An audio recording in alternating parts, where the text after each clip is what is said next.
Today, Water Wednesdays is taking you on a tour of 2 sites earmarked for a new $3.5 million renewable energy project, geared to take the BWA to another level of energy efficiency. Bowmanston Pumping Station in St. John and the Bridgetown Sewage Treatment Plant will be the latest BWA facilities where solar voltaic panels will be installed to power operations there. Now, the grant funding is part of a partnership with the United Arab Emirates, the UAE, and it has been signed off by the Minister of Water Resource Management, Dr. David Estwick. He says it forms part of a suite of initiatives geared to improve operations and services from the BWA to you, the customer. These are progressive transformations, and they would have been driven by these members of staff and management. And that is the reason why there are times when we have to step back in order to go forward and understand the progress that would have been made. And outside of that, the progress, as Nathan would have alluded to, in regards to the introduction of the photovoltaic mitigating measures. And I'm sure those would have occurred at Golden Ridge, Carlton. They would have occurred also at Bridgetown. So the path, the direction to mitigate the impact of fossil fuel price fluctuations on the institution would have been started by management. And it was the right direction to go in, because our prices for fossil fuels and our electricity costs was fluctuating between $20 million and $36 million. Now, the Barbados Water Authority does not have the benefit of electric power to pass through fluctuation costs to consumers.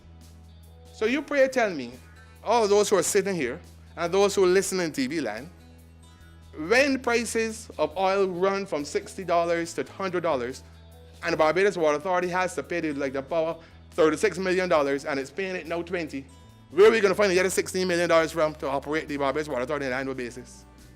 So it is now critical that projects like the ones that we are speaking to come on board to help us to mitigate that fluctuation, take some of the stress of that fluctuation off this institution. So that's the reason why from day one, I made it quite clear to management where I stood and where I was going to put my energies. And I also want to congratulate the Cabinet, and I think also the Ministry of Energy for assisting us in getting through the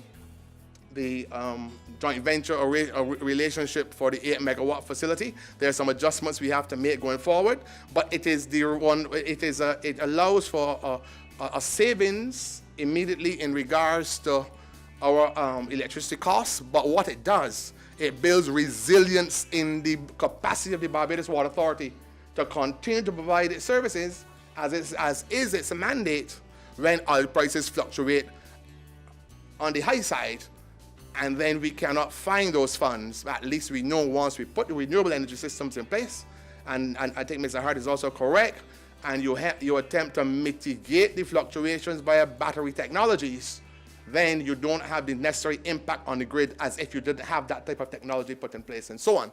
So I stand therefore very, very comfortable in regards to giving my full support to management and staff, and also to give my full thanks to the Ministry of Energy and also to the United Arab Emirates for its support. So tune in to Water Wednesdays for more about this major plan. To view this or previous episode again, please visit the BWA's website. That's www.barbadoswaterauthority.com, or you can go to YouTube and type in Water Wednesdays. It is